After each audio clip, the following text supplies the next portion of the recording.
It doesn't matter what religion you believe in, the fact that Jesus was killed and buried doesn't change. The question to explore today is, where was his tomb?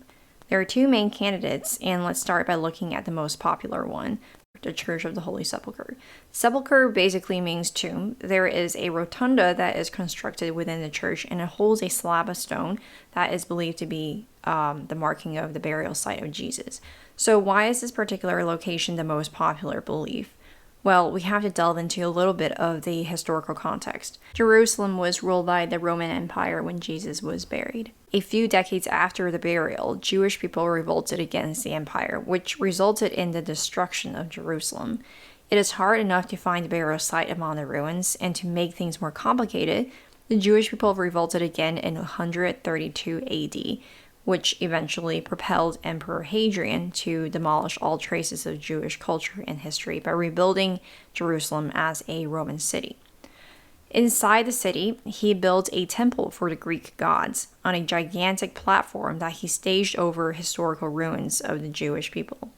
It was not until 325 AD, when Constantine, the first Christian emperor, reigned, that his mother, Queen Helena, had people remove the temple that Hadrian built and realized that the temple platform could have been a tool to cover up Jesus' tomb. There were multiple tombs found in that area, and near the tombs they also found holes that were deep enough to hold the crucifixes. So she built a rotunda around what was speculated to be Jesus' tomb, and across from it is a hole in the rock that's believed to be the crucifixion site of Jesus. This is very fitting since the Gospel of John mentioned that Jesus was buried near the crucifixion site. The question now is, does this site contradict the Gospel record of John mentioning that Jesus was buried near the city? Well, not at all, because the site of church, despite being in the Christian quarter within the confines of the walls of the present-day Old City, was in fact just outside of the city walls in Jesus' time. And recently, archaeologists have found that the tomb in the rotunda may be from the time of Jesus. The second most popular candidate is the Garden Tomb.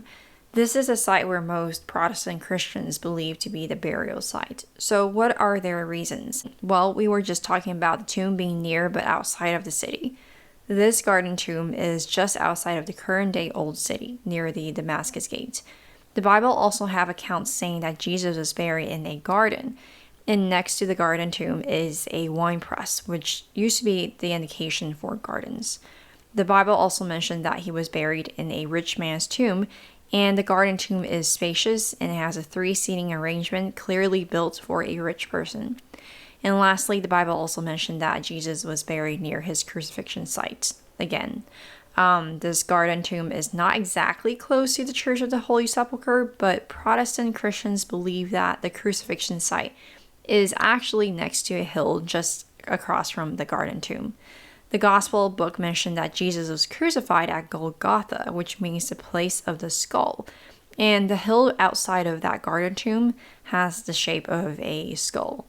Well, this picture was taken in 2022, about 2,000 years after the event, so it is possible that it used to look a lot more like a skull, or maybe even the opposite.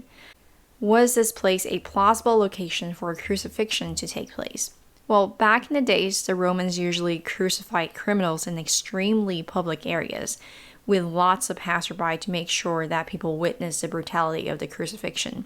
This bus depot right next to Skull Hill used to be the intersection where all the roads from different cities would cross coming into Jerusalem, which means it would be a rather fitting place to situate the crucifixes.